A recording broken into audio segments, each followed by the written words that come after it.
Oi pessoal, sejam mais uma vez bem-vindos a mais uma videoaula do curso de inspeção de equipamentos. Meu nome é Rafael e estamos dando início aqui à nossa 11ª e última videoaula sobre vasos de pressão, certo? Bom, na décima, nossa penúltima videoaula, nós falamos aí sobre, demos entrada, demos iniciação aí à inspeção dos componentes internos, Mostramos aqui várias fotos sobre comportamentos, como se comportam os componentes internos, quais são os itens, foi ele numerado, foi determinada ali uma lista, um pequeno plano de inspeção sobre os componentes a serem avaliados, os procedimentos, o que deve ser feito antes, que é a limpeza, a ventilação, certo?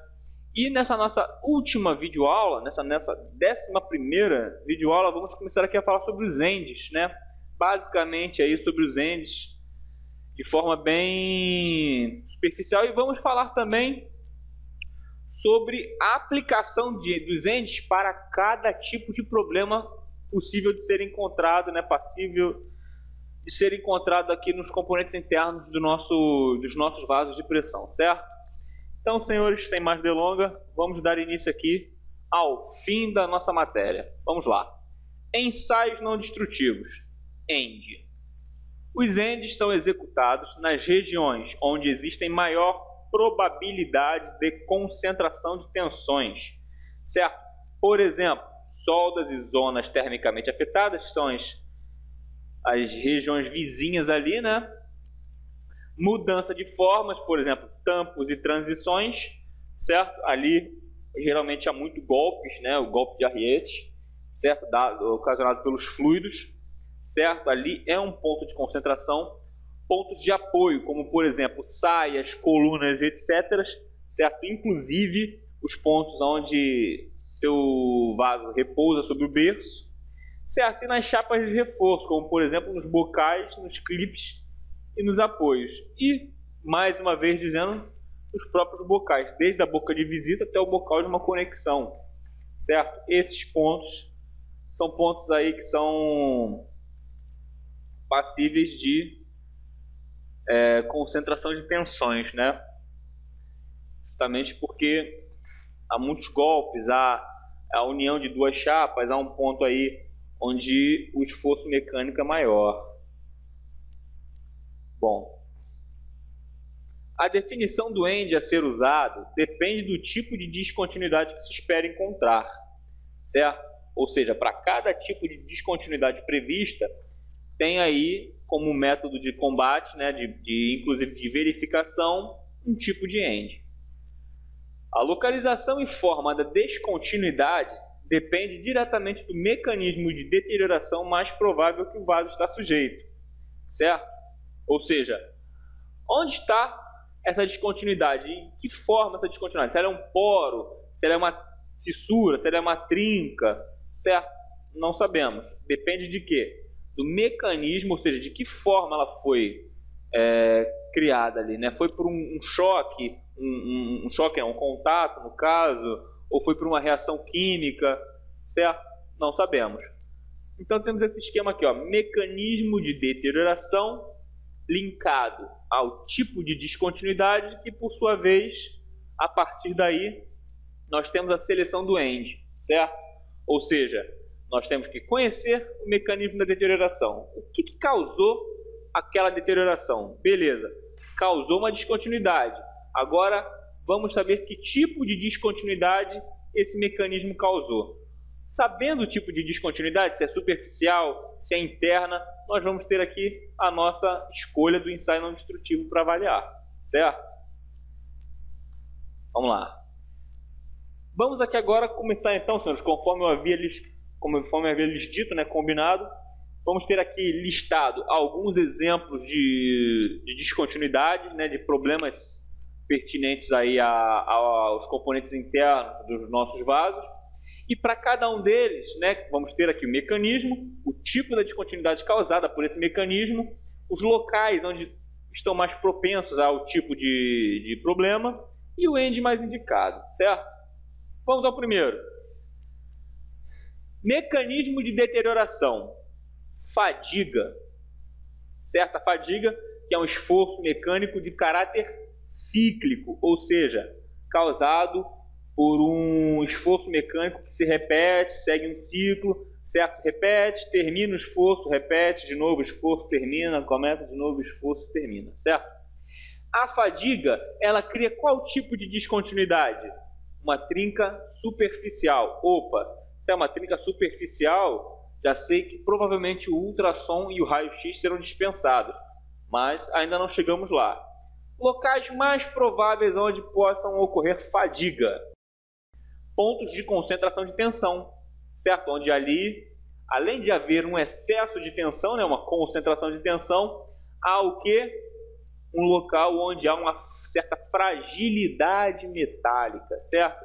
Por exemplo, ó, os locais soldas e zonas termicamente afetadas, soldas de suporte e bocais e etc, certo?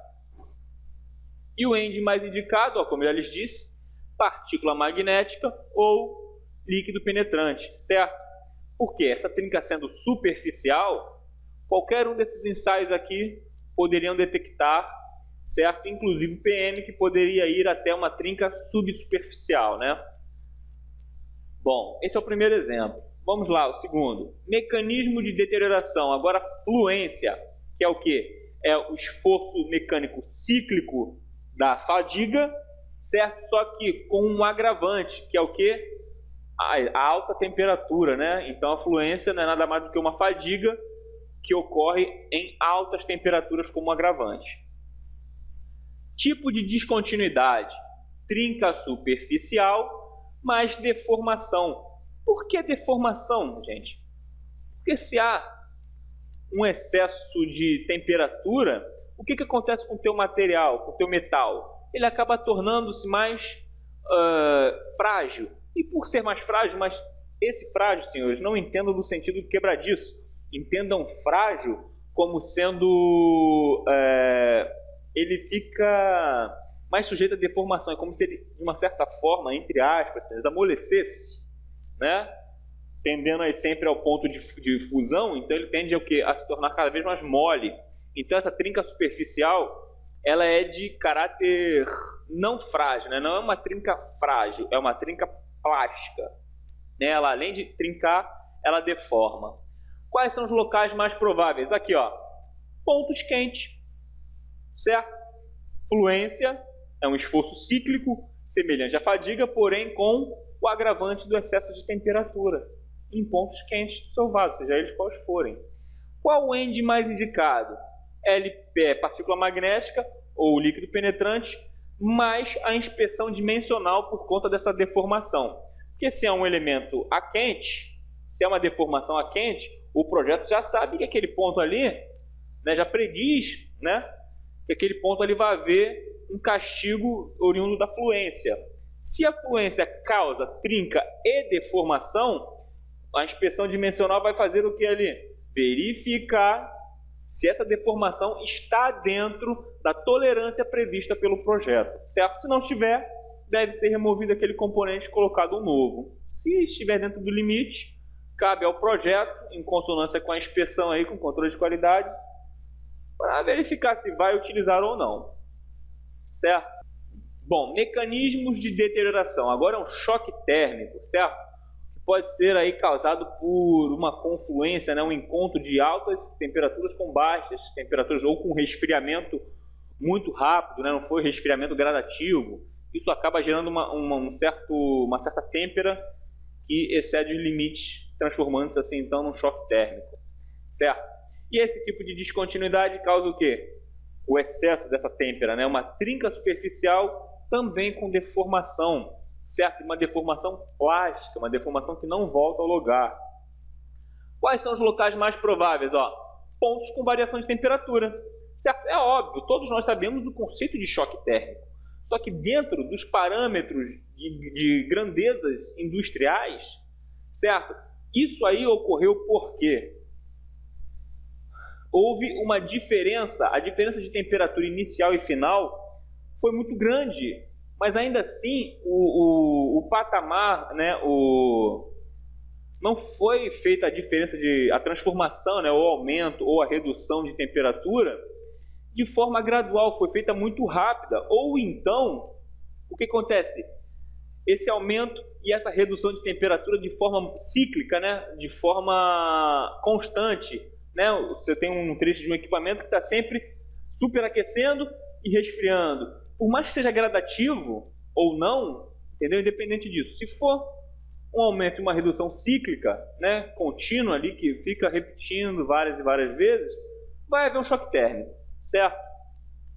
E o END mais indicado também é a partícula magnética, ou líquido penetrante, por causa da trinca superficial, e a inspeção dimensional, mais uma vez, para avaliar se essa deformação ela está ou não dentro dos limites de tolerância estipulados pelo projeto, certo? Próximo, corrosão sob tensão, ou seja, é uma corrosão que ocorreu ali por conta de que de uma tensão mecânica excessiva àquele metal. Qual tipo de descontinuidade? Trinca superficial, certo?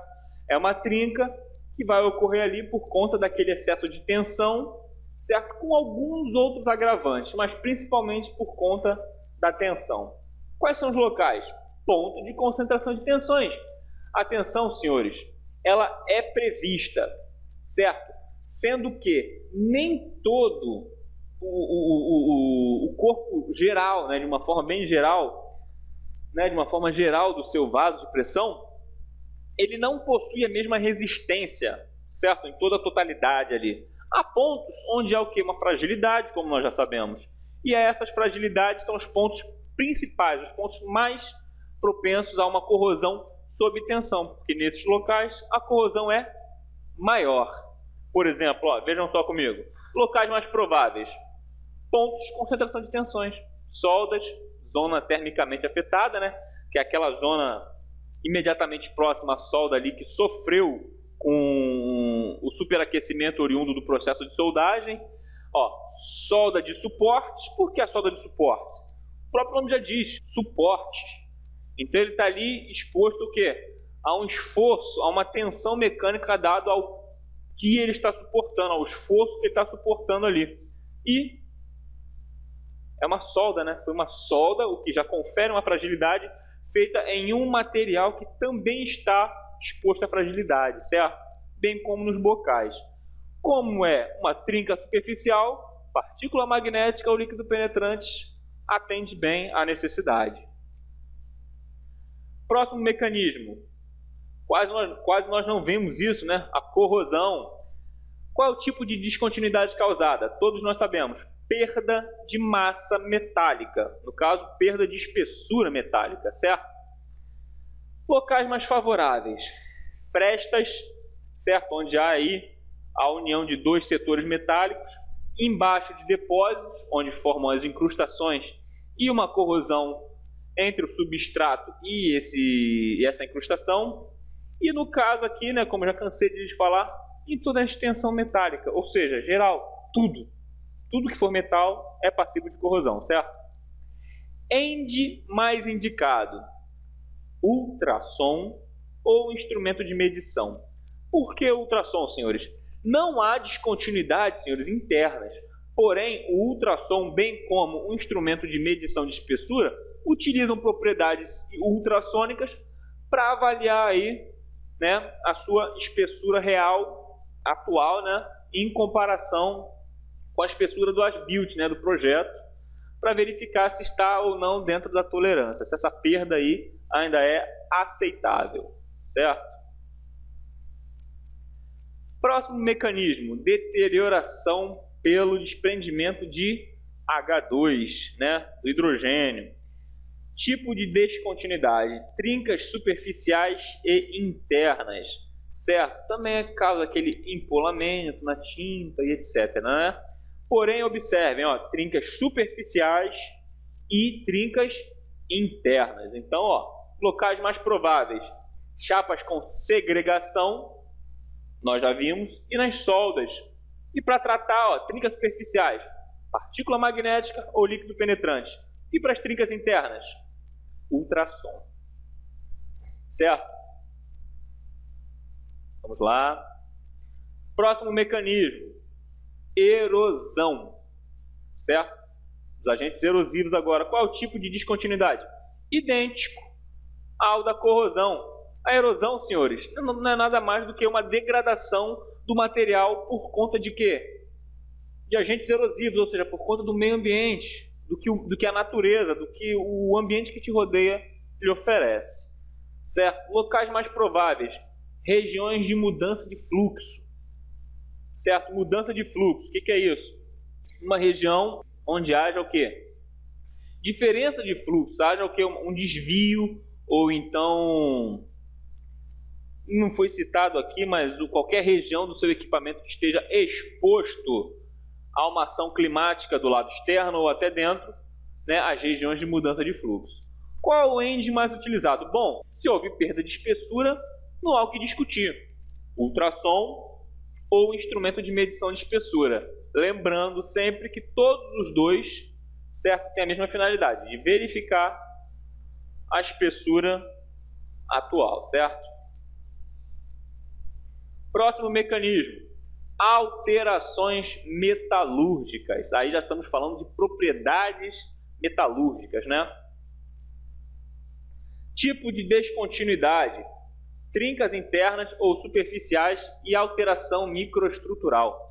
Aí, senhores, já é oriundo de quê? De reações químicas, né? Por conta dos produtos conduzidos, certo? Que podem mudar aí a estrutura química a nível microestrutural da sua parede metálica, certo?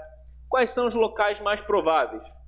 Tudo que tiver contato com a química do fluido conduzido, certo? No caso, observem, chapas e soldas. Aí, independente de ser uma zona de concentração de tensão ou não, não estamos falando mais de concentração de tensão nesse caso. Estamos falando sobre o que? Reações químicas. Isso ocorre muito, por exemplo, onde? Em vasos reatores. Qual o END mais indicado? Ou melhor, quais são os ENDs mais indicados, né? Trincas internas ou superficiais. Já sabemos que temos ali, ó, ultrassom para elas, certo? Ou superficiais, no caso, né, perdão, partículas magnéticas ou LP, certo?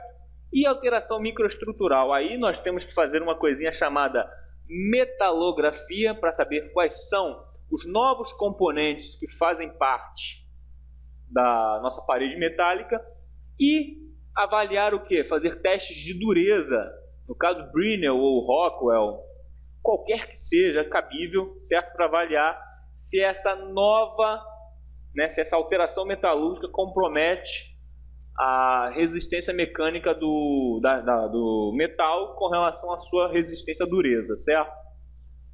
Lembrando que se causa trincas internas e ou superficiais e alteração microestrutural, somente um desses aqui não é o suficiente. É necessário que seja feito LP ou PM com ultrassom, com metalografia e seguido de uma dureza, certo? Então, para cada problema causado, nós vamos ter um END, né, ou até mesmo um ensaio mecânico para tratar e verificar aí se está apto ao reuso ou deve ser removido, certo? Um END não anula o outro, certo? Salvo o LP e PM, que são para a mesma finalidade. Mecanismo de deterioração. Descontinuidade sobre pressão. Qual é o tipo de descontinuidade? Trincas internas ou superficiais. É o clássico, certo? Se você tem uma região do equipamento onde tem uma concentração de tensão, no caso uma tensão sob por causa de pressão, de excesso de pressão, vai haver rupturas da sua estrutura, da sua microestrutura metálica, né? Ou interna ou superficial, certo? Tanto é, ó, locais mais prováveis, regiões com concentração de tensões. Então, essas regiões com concentração de tensão, senhores, sempre vai sofrer com esforços mecânicos, certo? E como temos trincas internas ou superficiais, LP ou PM, né, juntamente com ultrassom. Nesse caso, para trincas superficiais, você pode usar ou o LP ou o PM, certo? Que for mais cabível ao projeto. Porém, para trincas internas, indispensável, ultrassom, certo?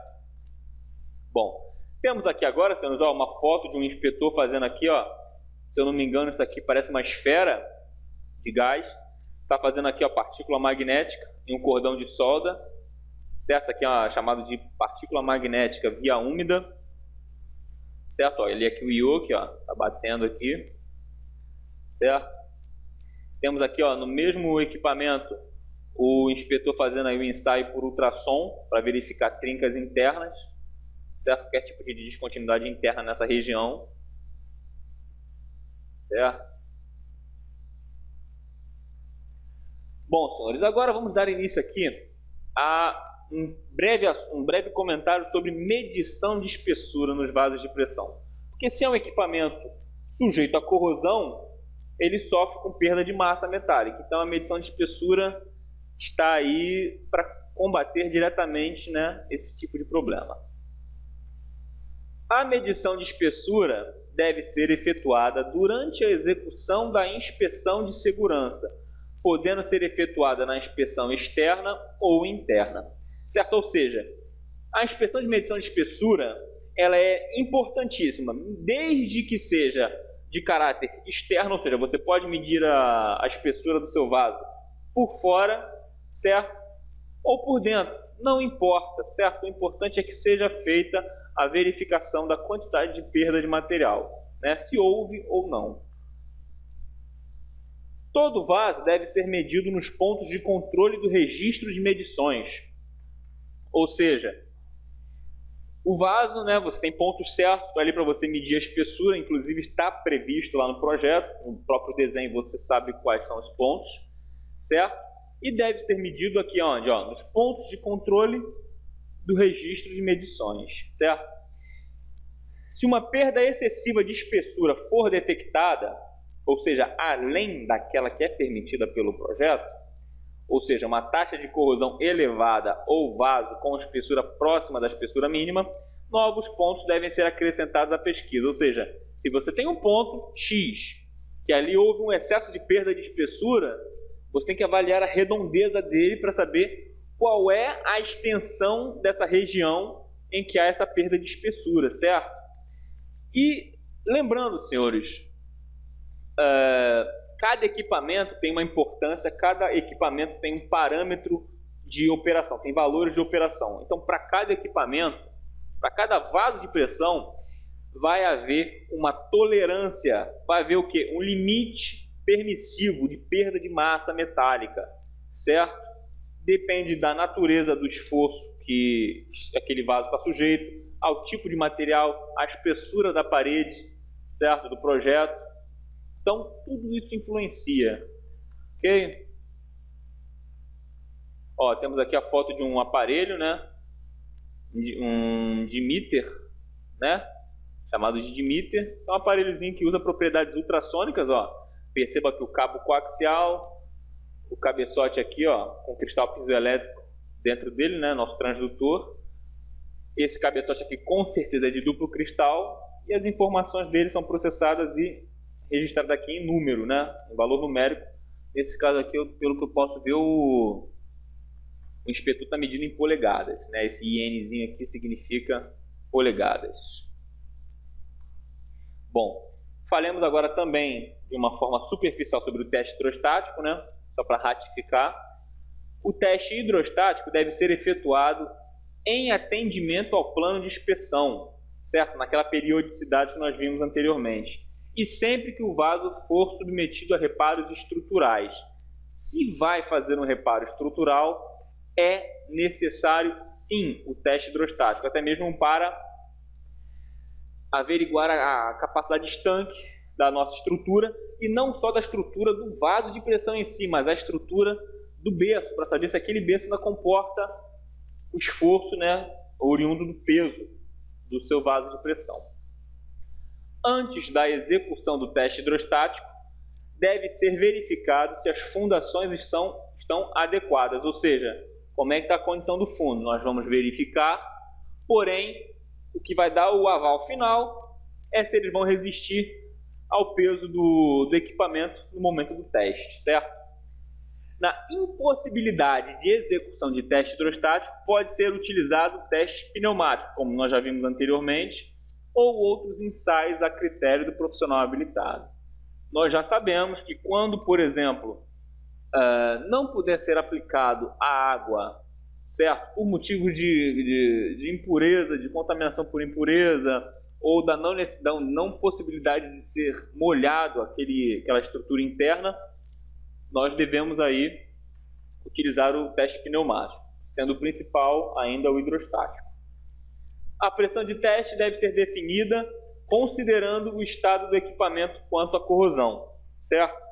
Então, se é um reteste, é um novo teste, um equipamento que já está usado, certo? Essa pressão de teste tem que levar em conta principalmente o quê? O estado do equipamento quanto à corrosão. Se há corrosão, há um comprometimento da resistência metálica, né, da nossa parede. E se há um comprometimento, houve o quê? Uma perda de material e então um novo patamar de pressão de teste deve ser estabelecido, certo? Temos aqui um defeito, ó, um vazamento no teste hidrostático, ó, bem aonde? Acompanhem comigo, senhores, bem aonde? Bem na costura, bem na solda, que é um ponto onde tem o quê? Concentração de tensões, ó. Olha onde houve a ruptura. Esse equipamento aqui está completamente reprovado, deve ser cortado, deve ser ressoldado e retestado, né? Olha aqui essa foto que eu queria mostrar aos senhores desde o início, ó. Feito uma esfera de gás, certo? Que é um vaso de pressão, né, para armazenar gás liquefeito, e as estruturas, as sapatas de suporte aqui, elas foram projetadas, mas foram mal projetadas, né? A perna de sustentação não foi projetada para suportar todo o peso desse equipamento, né? Desse equipamento em pleno funcionamento. Tanto é que durante a operação do teste, quando esse equipamento foi cheio de água, né, e foi enchido com água, o peso resultante da massa de água, né, da coluna d'água, juntamente com os componentes metálicos da esfera de gás, foi tal que todas as pernas de sustentação não foram suficientes para suportar, certo? E houve esse desabamento aqui, ó, trágico, né? Ruptura das pernas de sustentação da esfera durante o teste hidrostático devido à corrosão sobre o fireproofing. Opa, olha só aqui, duas coisas que devem ser observadas. Por essa razão, citei o exemplo antes de ler a legenda. Olha só, devido à corrosão sobre o fireproofing. Então, senhores, duas possibilidades de acidente desse tipo que estamos vendo aqui na foto. Primeiro, foi o que eu falei, mal projetado, certo? Foi projetado com material ou até mesmo quantidade de pernas de sustentação ou a qualidade do material não for suficiente para suportar a carga, né, a carga de peso dessa esfera de gás cheia, infelizmente vai ocorrer isso aí. E como eu acabei de dizer, a coisa de 2, 3 minutos atrás, corrosão compromete a resistência mecânica de qualquer metal. Se compromete a resistência mecânica de qualquer metal, seja por conta de perdas de propriedades microestruturais do metal ou até mesmo por perda de massa, certo? A resistência desse material foi gravemente comprometida. Então, essas pernas anteriormente podiam até suportar o peso da esfera de gás completamente cheio. Porém, houve a corrosão, certo? E ou o projeto não levou em conta a fragilização dessas pernas, certo? Ou levou em conta e a própria operação aqui responsável pelo enchimento do vaso de pressão aqui, né, da esfera de gás para realizar o teste, não considerou ou não prestou atenção nesse ponto, encheu acima do limite, né? No caso, devem ter seguido o parâmetro anterior, né, de quando as pernas não estavam sofrendo com corrosão, e encontraram esse problema aqui, ó. A resultante da força-peso agora foi tal que a nova resistência inferior do conjunto de pernas de sustentação não foi suficiente. E houve então a ruptura, né, o amassamento de todas elas e o afundamento aí, a queda da nossa esfera de gás. Inclusive fez um estrago no chão, até mesmo na fundação. Bom, E por fim, senhores, falemos agora dos registros de resultados, né? Toda essa carga de inspeção que acompanha desde o processo de fabricação até o processo de você entregar a documentação, aí, o book, né? O databook, a engenharia da empresa que contrata, né? Do contratante, certo? Esses relatórios, senhores, devem conter, no mínimo, as seguintes informações. Primeiro, objetivo. Qual é o objetivo dessa inspeção? Certo? Qual é o objetivo? Verificar o quê? Verificar que tipo de integridade. Certo? Normas de referência. Você tem que estar respaldado por alguma norma. Você tem que, para você avaliar, para você determinar se um equipamento está apto ou não a um funcionamento, você tem que estar de acordo com algum parâmetro. Certo? Você tem que estar respaldado por algum parâmetro. Não é feito, né, com base no que você acha, certo? Segue algum parâmetro, uma norma de referência. Qual norma? Deve constar. Tipo e identificação do equipamento, certo? É você me dizer se é um vaso, se é uma torre, se é um tanque, se é um permutador, se é uma caldeira, se é um forno, se é um tanque, se é uma esfera de gás, não sei, se é uma linha de tubulação, qualquer que seja, se é uma bomba, não importa, certo? Deve ser identificado, certo? Tanto pelo tipo quanto pela identificação do equipamento na unidade, certo? Para fins de rastreamento. Que equipamento é esse? É um permutador, mas qual permutador? De qual unidade? Qual é o permutador? Para eu saber qual é o tipo de permutador, inclusive, certo? D. Fluido de processo e categoria do equipamento. Nós já vimos lá, né, nas outras videoaulas, né? Nas videoaulas passadas, nós vimos que tem categoria 1, 2, 3, 4, 5, né? E determina-se também o tipo de fluido de serviço tratado nesse vaso de pressão. Certo? Qual é? É um fluido corrosivo? É um fluido que contém uma natureza química ácida? É um fluido básico, né? Alcalino, no caso? É água? Pode ser um fluido com sólido de suspensão, seja ele qual for. Certo? Vamos lá. Data de início, término e local da inspeção. Então, temos que dizer ali qual foi o período de tempo no qual esse equipamento ficou o quê? À mercê da inspeção, ou seja, exposto à inspeção, bem como o local, onde foi feita essa inspeção. Certo? Tem componentes internos, como nós já vimos, são removidos e levados para outro local para inspecionar. Então, para cada componente desse, você tem que determinar isso aí, esse período de tempo que levou o ensaio e onde foi feito. Identificação e assinatura do inspetor e do profissional habilitado do seu registro no CREA. Afinal de contas, mesmo respaldado por normas de referência, seguindo todos os padrões de procedimento, se ocorrer alguma coisa errada, alguém tem que ser o responsável.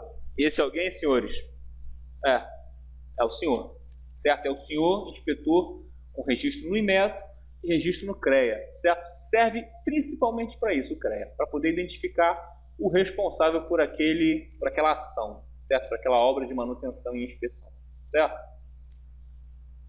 G. Tipo de inspeção e área inspecionada. Para cada área, nós já vimos anteriormente que há o quê? Um tipo de inspeção específico, né? Lembra do mecanismo, da área, do tipo de deterioração. Então, com base nisso, nós tínhamos o quê? Um tipo de inspeção aplicada, certo? E, para cada tipo de inspeção, nós temos que identificar também o quê? Qual área foi inspecionada de tal forma, certo? A área do caixa foi inspecionada por partícula magnética e ultrassom, como vimos. Esse tipo de informação. H. Descontinuidades detectadas e resultados das inspeções e intervenções efetuadas. Óbvio, né, nos relatórios de ensaios não destrutivos principalmente. Se houve uma descontinuidade detectada, ela é registrada, suas dimensões, sua natureza, o seu tipo, certo? E também a necessidade de quê? De um reparo. E esse reparo que são essas intervenções, quais foram as intervenções efetuadas, né? Certo? Qual foi o tipo de reparo efetuado, bem como você também terá que apresentar ali, ó, item I, testes e reparos efetuados. Você tem que me dizer quais foram os novos testes, certo? Quais foram os tipos de reparos que foram efetuados. E, inclusive, senhores, após esses reparos, é necessário que seja apresentado também o quê? novos relatórios dos ensaios de inspeção, seja eles não destrutivos ou qualquer que sejam, comprovando que aquelas áreas onde foram inicialmente reprovadas e reparadas, elas agora estão ok, certo? É necessário. J. Certificados de teste hidrostático, né, avaliando a sua estanqueidade, e dos outros endes realizados, foi o que eu acabei de lhes dizer, certo? Se você fez um ensaio não destrutivo em uma região e apresentou defeito, é necessário o quê? O relatório apresentando esse defeito, essa não aprovação, no caso essa reprovação, é necessário depois o relatório do reparo que foi efetuado e do novo relatório referente ao ensaio não destrutivo naquela mesma região para averiguar se o reparo foi suficiente para consertar, certo? Bom, conclusões. Só uma coisa, caso tenha sido feito o END pela primeira vez e não apresentou problema nenhum, evidentemente que você dispensa qualquer tipo de reparo, certo? Conclusões, certo? Conclusões diz respeito ao quê? Ao relatório final, né, a parte final do seu relatório, se você ali aprova ou reprova o seu equipamento como um todo, certo? E também na letra L ali nós temos o que? Recomendações de inspeção. Para quando? Para a próxima inspeção. Lembra, senhores, da intercambialidade de informações para a inspeção? Pois é, essa intercambialidade diz respeito ao quê? A você ter acesso ao relatório da inspeção passada, para justamente nesse item, ó, recomendações de inspeção, certo? Você ter acesso e você ter uma noção do que você deve inspecionar, né, tirando como prioridade, certo? Além do resto dos componentes que você já determina, né, propriamente dito no plano de inspeção. E por fim a letra M, que é data prevista para as próximas inspeções externa, interna e teste hidrostático. Lembrem, senhores, inspeção interna em um período, externa em um período e interna em outro, certo? E o teste hidrostático sempre naquela proporcionalidade ali com a inspeção interna. Primeiro se faz uma externa, posteriormente se faz uma interna. Vai fazer uma inspeção interna sem teste hidrostático. Na próxima inspeção interna, nós teremos o que? Teste hidrostático. Na próxima inspeção interna não teremos, porém na próxima teremos. No caso fica assim, ó, uma inspeção interna com, uma inspeção interna sem. Uma inspeção interna com e uma sem. Sem contar as inspeções externas, tá? Aqui já é outra coisa. Bom, senhores, com isso finalmente encerramos aqui a nossa matéria de vasos de pressão, certo? É longa, se eu não me engano foi a maior matéria de todas, certo? Mas espero que tenha ficado bem fixado na mente dos senhores, que se não ficou tudo, que pelo menos os senhores tenham absorvido o máximo de informações, certo? Para que os senhores possam levar esse conhecimento aí para a área, aplicar e se aperfeiçoar a moda dos senhores, certo? Como sempre digo, não deixem dúvida, não cultivem dúvida na mente dos senhores. Revejam as gravações, uma, duas, quantas vezes os senhores puderem e forem necessárias, senhores, tá? Essa é a vantagem da videoaula, senhores. Os senhores podem rever quantas vezes forem necessárias. Só não fiquem com a dúvida, leiam a apostila e sucesso, não só nas avaliações, como na área. No mais, fiquem todos com Deus. Até a próxima videoaula. Tchau.